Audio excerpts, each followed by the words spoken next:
So hi guys. ഞാൻ ഈ channel ആദ്യമായിട്ട് സ്റ്റാർട്ട് ചെയ്തപ്പോൾ ഞാൻ ഇട്ടുകൊണ്ടിരുന്നത് ജസ്റ്റ് ഫാക്ട്സ് എന്ന് പറഞ്ഞ കുറച്ച് വീഡിയോസൊക്കെ ആയിരുന്നു. ജസ്റ്റ് എനിക്ക് സബ്സ്ക്രൈബേഴ്സ് ഉണ്ടാക്കണമെന്നും കുറച്ച് വ്യൂസൊക്കെ ഉണ്ടാക്കി എങ്ങനെ പൈസ ഉണ്ടാക്കണമെന്നുള്ളൊരു ഇതേ ഉള്ളായിരുന്നു. ബട്ട് ഇപ്പം തോന്നി ഞാൻ ഈ ചാനലിൽ മൂവി റിവ്യൂസും കൂടി ഇടാന്ന്. സോ ഇതായിരിക്കും എൻ്റെ ആദ്യത്തെ മൂവി റിവ്യൂ ഈ ചാനലിലത്തെ. അപ്പോൾ ഞാനിന്ന് സംസാരിക്കാൻ പോകുന്നത് ഇപ്പോൾ ലേറ്റസ്റ്റ് ആയിട്ട് ഇറങ്ങിയ കാട്ടാളനെ കുറിച്ചാണ്. അപ്പോൾ കാട്ടാളൻ പടം ഓവറോൾ പറയുകയാണെങ്കിൽ ഒരു ബിലോ ആവറേജ് പടമായിരുന്നു. സോ ഇപ്പോൾ പടത്തിൽ നായകനായിട്ട് വരുന്നത് നമ്മുടെ പെപ്പയാണ്. പെപ്പയുടെ പെർഫോമൻസ് ഞാൻ പറയുകയാണെങ്കിൽ അത്യാവശ്യം നല്ലതായിട്ട് തന്നെയാണ് പെർഫോം ചെയ്തിരിക്കുന്നത്. പിന്നെ ഇതിൻ്റെ പ്രൊഡ്യൂസേഴ്സ് ഉണ്ട്, അതായത് ഷറീഫ് അങ്ങനെ ഒരാളായിരുന്നു. നമ്മുടെ ക്യൂബ്സി എൻ്റർടൈൻമെൻറ്റ് മാർക്കോയുടെ പ്രൊഡ്യൂസേഴ്സ് തന്നെയാണ് ഇത് പ്രൊഡ്യൂസ് ചെയ്തേക്കുന്നത്. അപ്പോൾ ഞാൻ നല്ല എക്സ്പെക്റ്റേഷൻ ഹൈപ്പൊക്കെ ഹൈ ആയിട്ട് ആയിരുന്നു ഞാനിത് കാണാൻ പോയത്. ഫസ്റ്റ് ഷോയ്ക്ക് തന്നെ കയറി.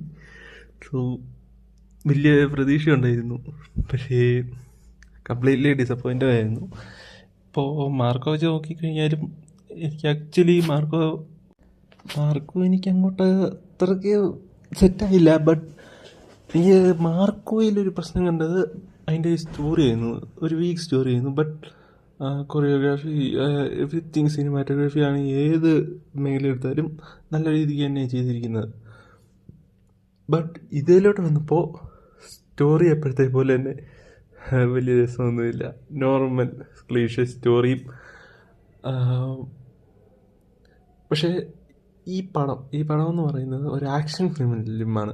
ഇത് മുക്കിന് ആക്ഷൻ തന്നെയാണ്. ചുമ്മാ ആക്ഷൻ്റെ പരിപാടി മാത്രം. ആക്ഷൻ നല്ല രീതിക്ക് തന്നെയാണ് കൊറിയോഗ്രാഫി ചെയ്തിരിക്കുന്നത്.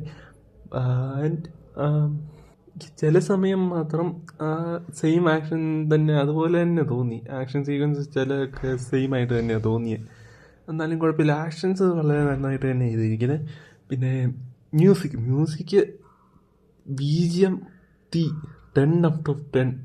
നമ്മുടെ റിവ്യൂസ് അറിയാലോ, ഏത് പടം എടുത്താലും നോക്കിയാലും പുള്ളി നന്നായിട്ട് കത്തിക്കും.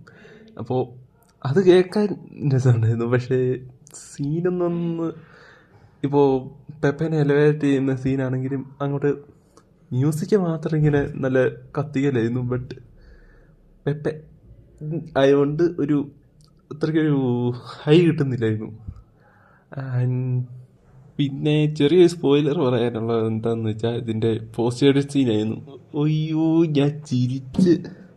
ആക്ച്വലി ഞാൻ ഒട്ടും പ്രതീക്ഷിക്കാത്ത രീതിയിലായിരുന്നു പോസ്റ്റ് ക്രെഡിറ്റ് സീൻ.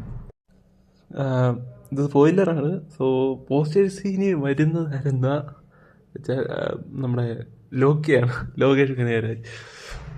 സോ ഞാൻ ഈ പടത്തിൽ ഇറങ്ങുന്നതിന് മുന്നത്തെ ദിവസം നൈറ്റ് ഈ ട്വിറ്റർ എടുത്ത് നോക്കിയപ്പോൾ, ഞാൻ ട്വിറ്ററിൽ അത്യാവശ്യം ആക്റ്റീവാണ്. ട്വിറ്ററിൽ നോക്കിയപ്പോഴത്തേക്കും മമ്മൂട്ടി വരും, മോഹൻലാൽ വരും, ഇങ്ങനെ പറഞ്ഞുകൊണ്ടിരുന്നു. ഞാനതോ എന്തായാലും നല്ല ഒരാൾ വരുമായിരിക്കുമെന്ന്. പക്ഷേ ഇവിടെ ചെന്നപ്പോൾ ലോകേഷ് കാരണം ഞാൻ ഞെട്ടി. സംഭവം ഞെട്ടി. കാരണം ലോകേഷ് വരുമെന്ന് ഒരു പ്രതീക്ഷയില്ലായിരുന്നു. സോ അത് ഞെട്ടി. പക്ഷേ ലോകേഷിനെ കൊണ്ടുവരാൻ